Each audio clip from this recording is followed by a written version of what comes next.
sejam bem-vindos a mais um bate-papo em Libras.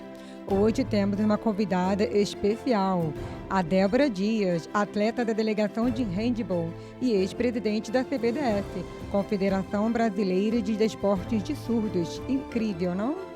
Tudo bom? Muito obrigada pelo convite. Débora, seja muito bem-vinda ao nosso bate-papo. Conta pra gente como foi que começou a sua experiência como atleta. O esporte sempre esteve presente na minha vida desde que eu nasci. Eu percebo que o esporte tem como objetivo uma melhor qualidade de vida, além de melhorar a autoestima e promover a inclusão. Quando eu era bebê, a minha mãe descobriu que eu era surda e percebeu que o esporte seria de grande importância para meu estímulo e desenvolvimento. Bom, primeiro contato com o esporte foi através da natação. É um esporte fácil para crianças e muitas praticam. Eu permaneci nessa modalidade até os meus 26 anos. Eu competia com os ouvintes e após esse período eu ingressei no handball. E fiquei então praticando as duas modalidades, a natação e o handball. Como você conseguiu conciliar essas duas modalidades?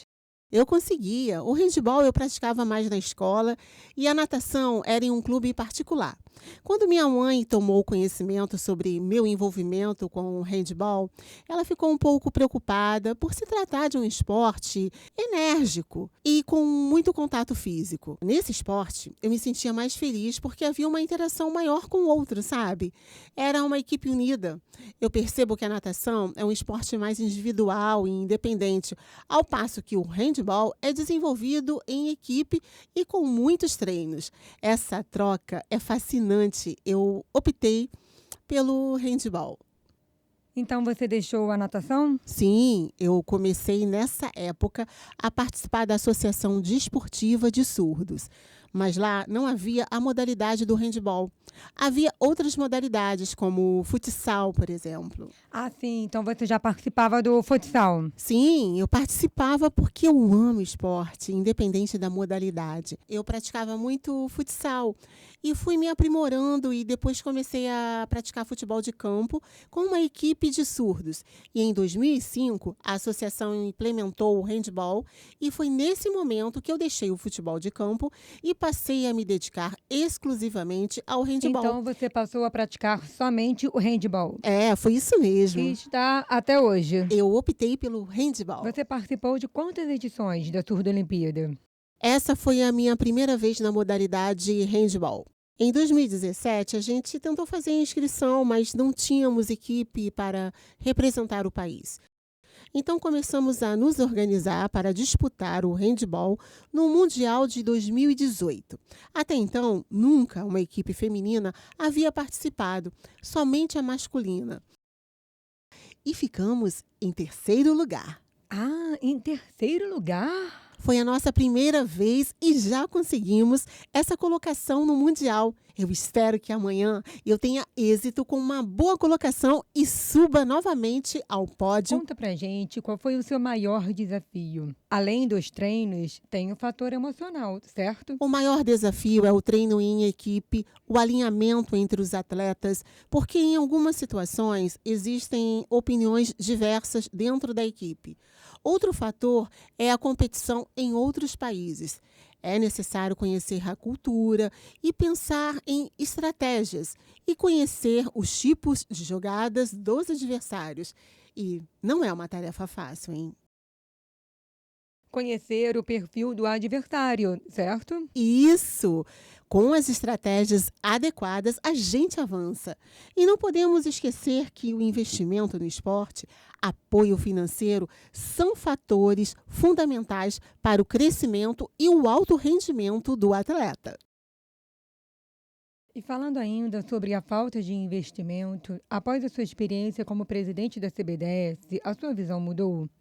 Eu pergunto isso porque antes, enquanto você era apenas atleta, você não sabia como funcionavam os trâmites para a captação de recursos. E como presidente, você percebeu a complexidade de todo esse processo? É verdade. Antes, enquanto eu era apenas atleta, fazia vários questionamentos e críticas. Eu já estava acostumada com a equipe de ouvintes. E quando ingressei na equipe de surdos, as questões eram maiores e complexas. Percebi muitas críticas à CBDS. E quando assumi a presidência, eu identifiquei as dificuldades que uma gestão enfrenta. Vivenciei na pele o quanto o gestor é criticado por pessoas que desconhecem todo esse processo. Não era como eu pensava. A diretoria então me explicou como funcionava tudo. Não foi uma tarefa fácil, hein? Foi árduo. No período de 2016 a 2017, houve um marco histórico durante as Olimpíadas aqui no Brasil. Isso teve alguma influência na sua gestão da CBDS? Na realidade, eu fundei a Federação Brasiliense e antes não havia uma federação.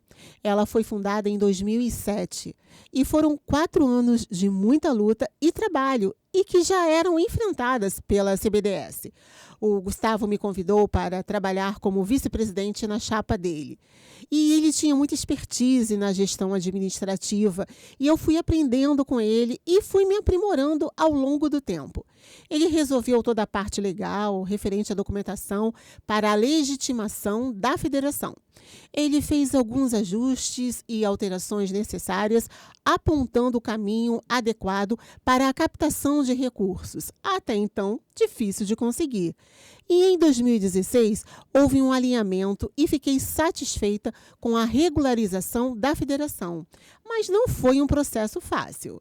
E como eu queria adquirir mais experiência, eu fui desafiada a me candidatar à presidência. Aceitei, arregacei as mangas para atingir as metas. Então, você pôde vivenciar na prática o trabalho árduo de um gestor. E conta pra gente quais foram os obstáculos e como foi essa trajetória. Quando iniciei, admito que não foi simples. Antes de ser gestora, eu não entendia como funcionava todo o processo. E ao longo dessa trajetória, comecei a observar a complexidade do trabalho, além de necessitar do tradutor intérprete de Libras, no que se refere à elaboração de projetos, o que demanda um trabalho na modalidade língua escrita. Então, conta um exemplo de proposta. Em 2016, eu já exerci a presidência da CBDS e, já em 2017, eu tive a incumbência de levar a delegação para a Surdolimpíada na Turquia. Com um ano de gestão veio esse grande desafio. Fui constantemente ao Ministério do Esporte, porque na época a CBDS era vinculada a esse ministério, que atualmente é o Ministério da Cidadania.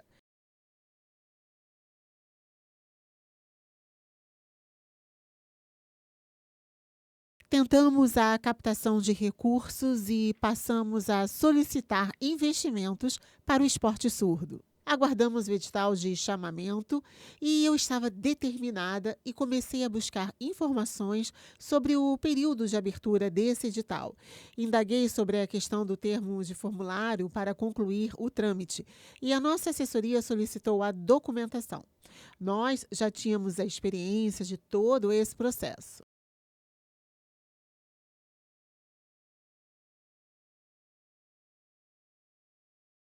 Bom, após essa etapa, fizemos um orçamento de 3 milhões, incluindo passagens, hospedagens e todas as necessidades pertinentes para a delegação.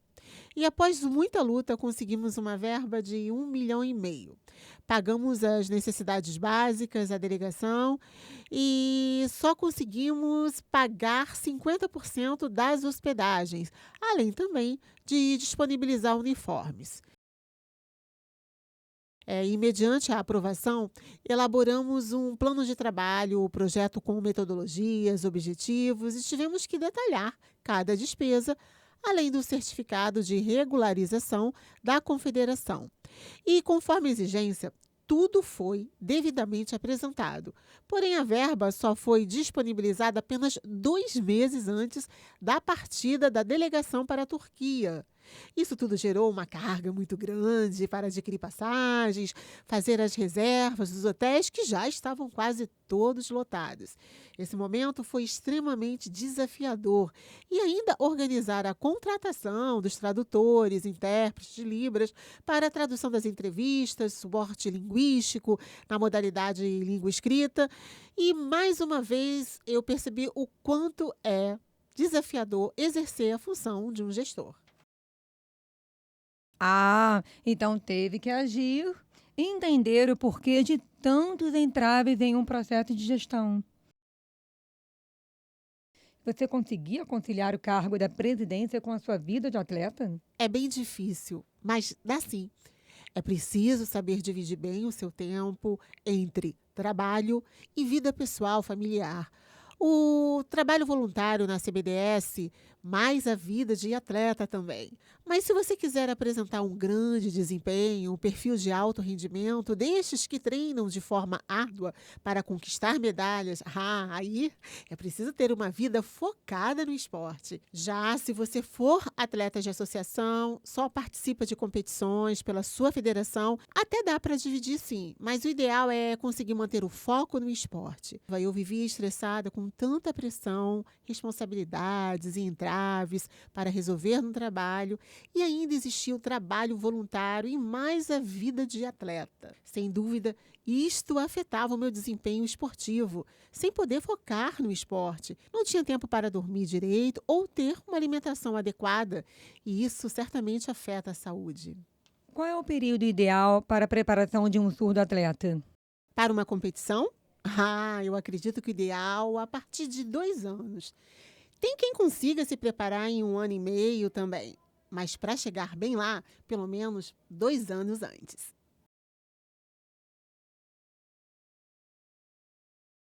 E agora você está plenamente focada no handball. Isso mesmo. Maravilhoso! Desejo sorte e sucesso em todo o seu processo. E parabéns pela sua prévia experiência como gestora. E agora está vendo todos os resultados, com a consciência de que precisa ter autonomia para buscar soluções, seja como atleta ou dirigente. Muito obrigada por estar aqui conosco, elencando toda a sua brilhante trajetória. Todo sucesso para você.